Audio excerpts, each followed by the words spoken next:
하나님 말씀 마태복음 1장 1절에서 5절까지 말씀 그리고 16절 말씀 우리가 받도록 하겠습니다. 마태복음 1장 1절에서 5절 그리고 16절 교독합니다. 아브라함과 다윗의 자손 예수 그리스도의 계보라.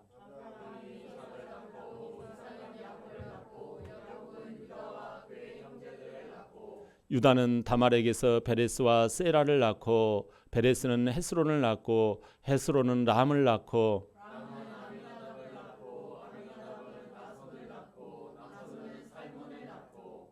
살몬은 라합에게서 보아스를 낳고 보아스는 룻에게서 오벳을 낳고 오벳은 이세를 낳고 야곱은 마리아의 남편 요셉을 낳았으니 마리아에게서 그리스도라 칭하는 예수가 나니라.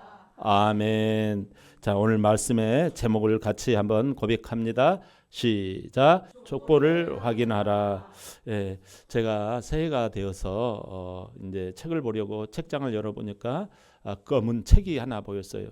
그래서 펴보니까 경주정시 양경공파 세보 이런 족보가 보였어요. 모처럼 한번 열어보았어요. 여러분 우리에게는 다 족보가 있을 거예요. 해서 이 족보에는 성의 본관이 어디냐, 그리고 무슨 파냐, 그리고 시조가 누구냐 이런 것들을 알 수가 있어요.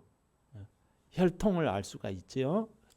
우리가 한때 읽었던 책 중에 여러분도 아마 많이 기억하실 거예요. 김동인의 그 단편 소설 발가락이 닮았네 아세요? 김동인의 이 발가락이 닮았네 이 책의 그 주제는 그거예요. 혈통에 대한 그 내용을 소개를 하고 있어요. 남편이 술만 먹어요. 뭐가 못마땅했는지 완전히 술 주정뱅이에요. 술을 많이 먹다 보니까 술집에 들어가서 이 여자 저 여자 또 이렇게 이 쾌락에 빠져서 남편이 지냅니다. 젊은 아내는 그것이 못마땅했어요. 그러던 차에 남편이 성병에 걸려요. 그래가지고 생식 기능이 안 되게 되어졌어요. 안타깝죠. 그래서 남편은 그것 때문에 더 위축이 되어져 살아가요. 그러던 어느 날 아내가 임신을 했다는 소식이 들리는 거예요. 그래서 임신을 했나 했더니 10달 후에 출산을 한 거예요. 근데 자기는 그 과정 가운데 나는 분명히 어떤 그런 게 안 되는데 아내가 임신을 해서 얘를 저렇게 낳았으니 어느 남자하고 바람을 피웠느냐고 남편은 이 아내를 아주 그냥 못 살게 굽니다. 아내는 진짜 너무나 눈물로 세월을 보내요. 지쳐가고 정말 한탄스러워요. 그래서 아이를 안고 가만히 남편이 이 아이를 쳐다보니까 아이의 발가락이 희한하게 생긴 거예요. 그 아이의 발가락이 그 가운데 중지 발가락이 툭 튀어나와 가장 크거든요. 자기도 그렇게 발가락이 그렇거든요. 그러니까 그럽니다. 발가락이 닮았네. 그러는 거예요. 그 옆에 있던 사람이 발가락만 닮은 게 아니라 얼굴도 닮았구만. 이렇게 해서 끝납니다. 여러분 성경에는 혈통이 흘러갑니다. 족보가 흘러가요. 본문 1절 다 같이 한번 읽어볼까요? 다시 한번 시작. 아브라함과 다윗의 자손 예수 그리스도의 계보라. 아멘. 자, 여러분 계보라는 말은 다른 말로 족보예요. 족보. 이 족보가 뭐예요? 시작한다라는 거예요. 열어간다라는 뜻이 포함이 되어져 있어요. 예수님이 하나님이신데 인간의 모습으로 오시게 되었잖아요. 그렇다면 인간의 어떤 족보를 통해서 시작이 되어졌는지, 어떤 사람에게 역사하시는지, 심지어 미래를 누구에게로 예수님의 혈통이 이어가게 하시는지를 알게 된다라는 거예요. 여러분, 이 족보가 과거를 말해주고 있고 이 족보가 현재를 말해주고 있고 내가 지금 족보에 지금 실렸는지 안 실렸는지 확인할 수가 있어요. 그리고 미래를 내가 이 족보를 통해서 갈 수가 있어요.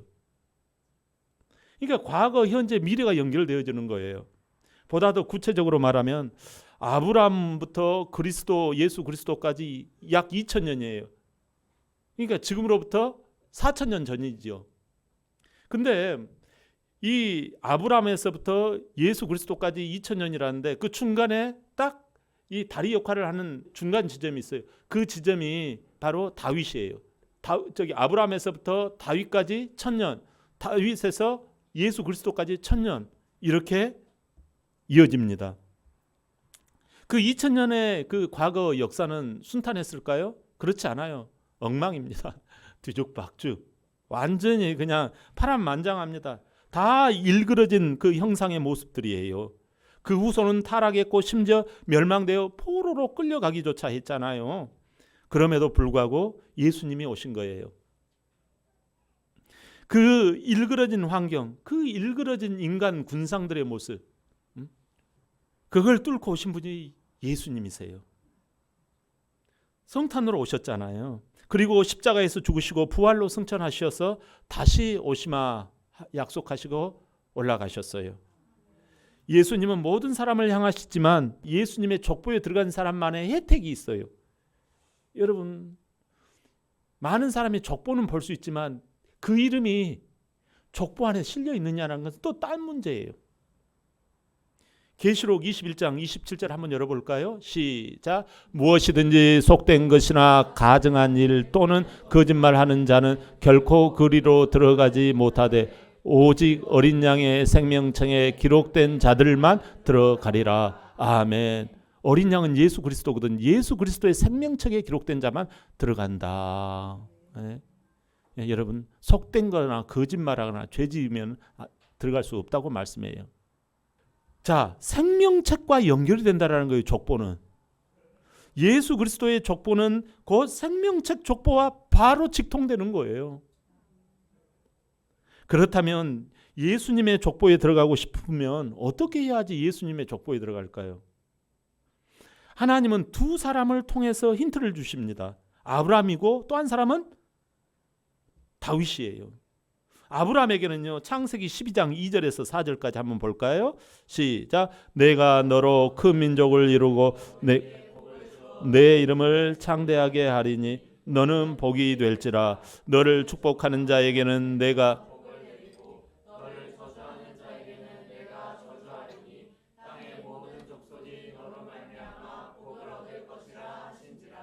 이에 아브라함이 말씀을 따라갔고 롯도 그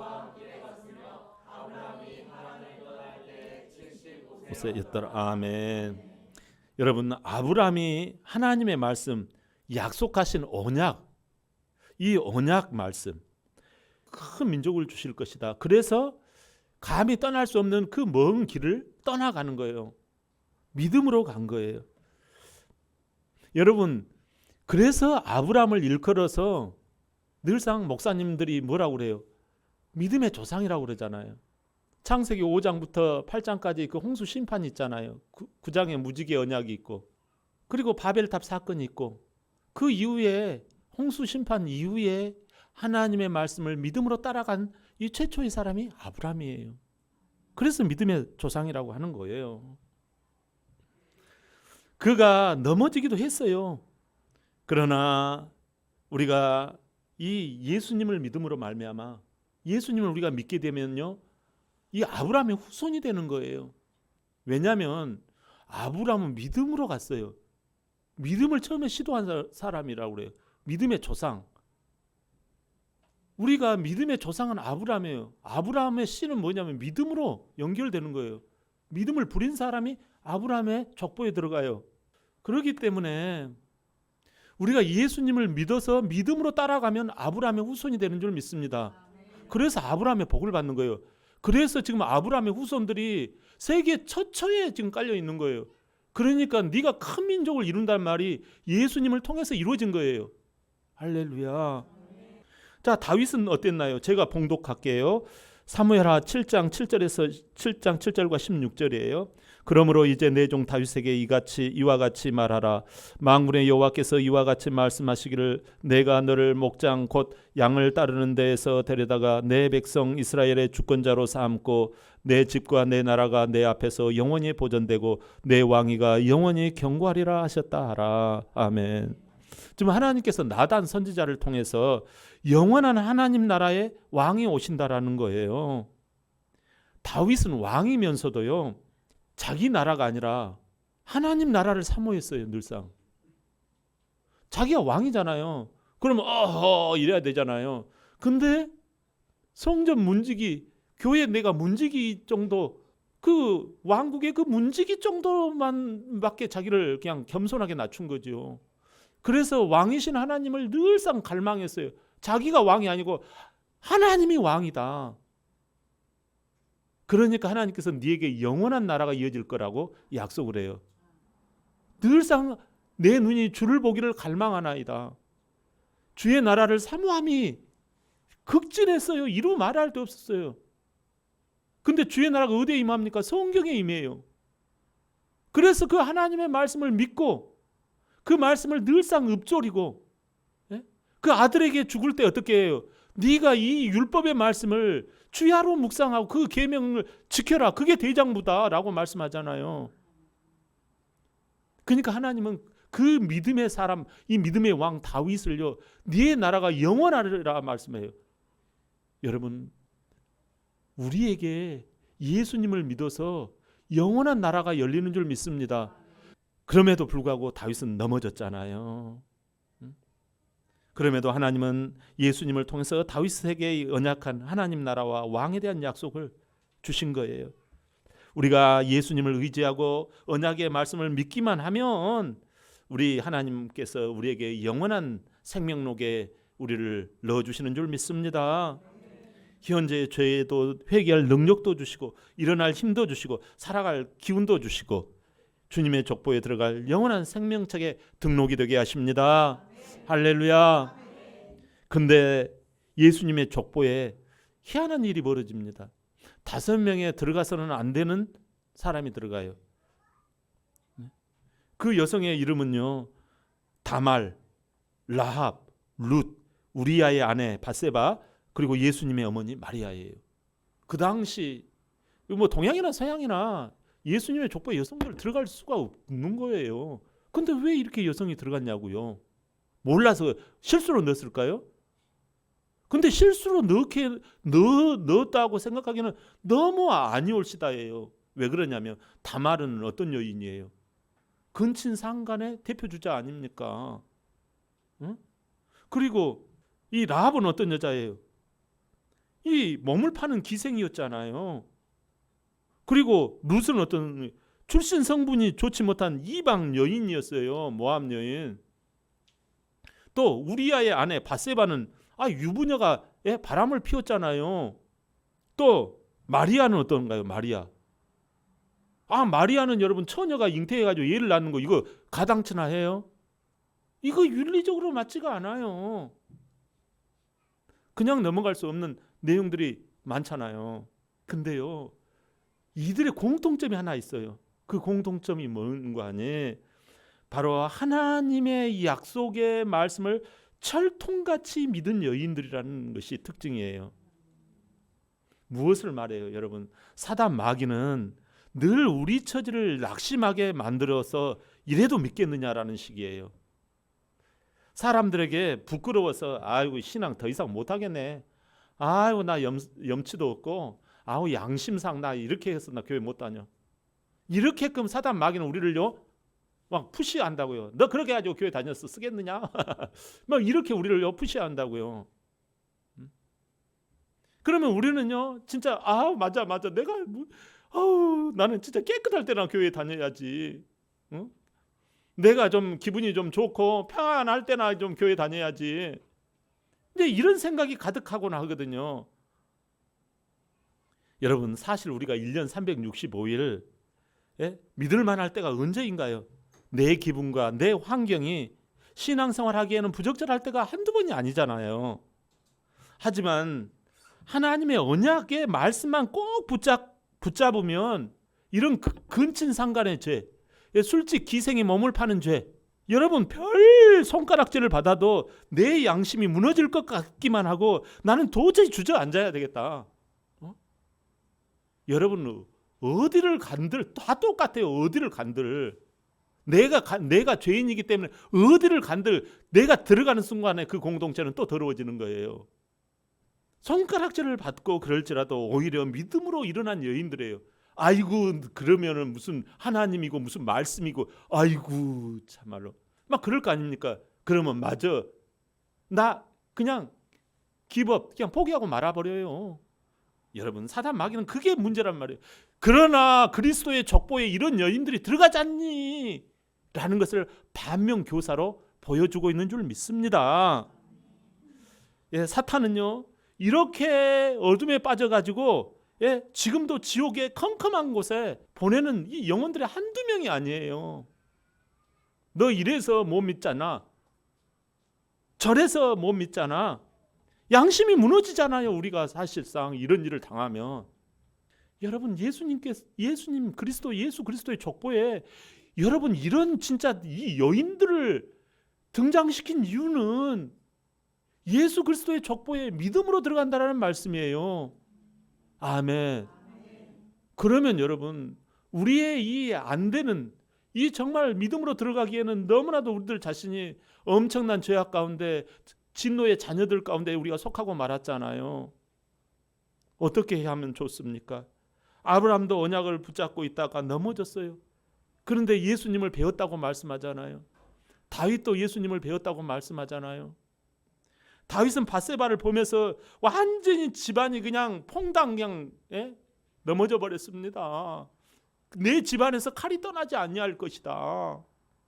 안타깝잖아요. 사실 우리는 어떻습니까? 우리도 사실 아브라함이나 다윗 못지않게 연약함이 있잖아요. 어찌해야 좋습니까? 마태복음 26장 28절 시작. 이것은 죄사함을 얻게 하려고 많은 사람을 위하여 흘리는 바 나의 피 곧 언약의 피니라. 아멘. 나의 피는 예수 그리스도의 피라는 거예요. 여러분 하나님은 우리에게 영생을 누리도록 창조하셨지만 하나님의 언약, 약속의 말씀을 믿지 못하고 자꾸 내 식대로 해요. 내 방법대로 해요. 이러면 괜찮겠지. 그러면 내가 주인 된 거예요. 그러면 어떻게 돼요? 이 계보에 올라가지를 못해. 알기는 알아. 아, 믿음으로 그 계보에 올라간다. 근데 나의 이름은 없어. 여러분 언약을 믿지 못하고 죄를 지었기에 생명책에 들어가지 못하고 말아요. 그러나 죄의 대가는 사망이기에 언약을 저버리고 사는 죄의 대가인 사망과 그 지옥 권세를 속죄하고자 예수님께서 그 언약의 피를 흘리신 거예요. 그 언약의 피가 뭐냐면 언약이 뭐냐면 죄를 지은 자는 죄의 싹은 사망이라고 그랬어요. 사망은 뭐예요? 생명이 떨어진 거 아닙니까? 생명이 죽은 거 아닙니까? 생명은 뭐에 붙어 있어요? 사람의 생명은 피에 있습니다. 레위기의 17장에 사람의 생명은 피에 있다고 말씀하잖아요. 그러니까 사망은 뭐예요? 피를 다 아웃시키는 거예요. 그래서 예수 그리스도께서 십자가에서 물과 피를 다 아웃시키신 거예요. 그래서 우리의 죄를 속죄를 하신 거예요. 아멘. 그래서 그 피가 바로 언약의 피라는 거예요. 말씀이 죄가 있으면 피 흘림이 없은즉 죄 사함이 없는 거예요. 그래서 피를 다 뿌리신 거예요. 그래서 우리를 구원해 주신 거예요. 그리고 우리 속에 부활의 영으로 채워주신 거예요. 이 부활의 영이 무엇입니까? 성령님이 우리 가운데 들어와 계시는 거예요. 겉으로 보면 똑같지만요, 우리 속에는요, 이 예수 그리스도를 내가 영접하면 이 부활의 영이 우리 가운데 임하여 주셔서 영원한 생명록 가운데 들어가는 거예요. 할렐루야. 나에게 주신 하나님의 이 언약을 새롭게 갱신해 주셔요. 그래서 그 언약은 이제 모든 죄를 용서하신 예수님을 나의 그 주인으로 믿고 예수님을 사랑하고 이웃을 사랑할 수 있는 그러한 존재로 우리가 변화되는 줄 믿습니다. 그리고 하나님 나라의 왕으로 내가 예수님을 섬기는 거예요. 내 이름이 예수님의 생명책에 올라가 있는 거예요. 아멘. 여러분 예수님을 내가 철통같이 믿고 의지하고 그렇게 하면 나는 사나 죽으나 예수님밖에 모른다. 그런 주의, 그런 주장, 그런 이 믿음, 그런 따름이 있으면요, 여러분 염려할 거 하나도 없어요. 우리 안은 예수 생명으로 충만한 줄 믿습니다. 내 이름이 생명책에 기록된 줄 믿습니다. 여러분 이게 얼마나 소중한 복음인지를 몰라요. 그러기 때문에 우리는 선포해야 합니다. 나는 지금까지 언약을 무시하고 살았던 죄인임을 인정합니다. 이제 예수님을 내게 주신 그 언약을 이루어 주신 그 주인이심을 내가 믿습니다. 나를 죄에서 구원하신 그 예수 그리스도가 나의 주인이심을 내가 믿고 의지합니다. 내 삶 속에서 주님의 그 언약의 말씀을 선택하며 살겠습니다. 이런 고백이 우리 가운데 일어나야 해요. 여러분, 그렇게 할 때 예수님이 나의 주인으로, 내가 예수님을 나의 주인으로 꽉 붙잡는 거예요. 좌우지간 이 땅을 살아가는 의미와 존재와 가치가 뭐예요? 예수님을 꽉 붙잡는 거예요. 예수님 믿다가 그냥 꽉 붙잡고 살다가 가는 거예요. 아이고 먹고 입고 쓰고 하는 거 그거 염려하지 말라고 그러잖아요. 정석학 목사가 그런 게 아니라 성경책에 네가 무엇을 먹을까 무엇을 입을까 염려하지 말라고 그러잖아요. 근데 우리는요, 일 좀 하고요, 그리고 신앙도 좀 내가 소홀하지 않을 테니까, 여유가 있고 좀 그럴 때 내가 할 테니까, 자꾸 우리는 그러려고. 안 그렇다니까요. 그냥 예수님만 그냥 꽉 잡아. 그게 믿음이라니까요. 대한민국이 여러분 100년 전에 나라가 어지러웠을 때 어떻게 했습니까? 오직 예수님, 일제시대에 예수님만 붙들고 했잖아요. 그런데 통일이 돼버렸잖아요. 이승만 대통령이 부산에서 6.25가 터졌을 때 목사님들랑 같이 정부 관료들이 모여가지고 기도했잖아요. 예수님만 붙들었잖아요. 이 나라 살려달라고. 근데 그로부터 얼마 안 돼서 유엔군이 들어왔잖아요. 대한민국이 건국될 때 예배를 드리면서 건국됐잖아요. 그랬더니 대한민국이 이렇게까지 성장했어요. 여러분, 예수님을 나의 주인으로 꼭 붙드시기를 바랍니다. 예수님 시절에도 사탄 마귀가 있었듯이 지금도 이런 회방과 핍박이 있어요. 어떻게 해야 합니까? 나는 말씀 언약의 그 혈통을 주장해야 해요. 여러분, 우리가 뭐 믿음은 사이버 아니야? 사이버? 뭐 집에서 믿거나 뭐 어디 회사에서 믿거나 게임하면서 믿거나 다 똑같지. 아니에요. 주장해야 해. 할렐루야.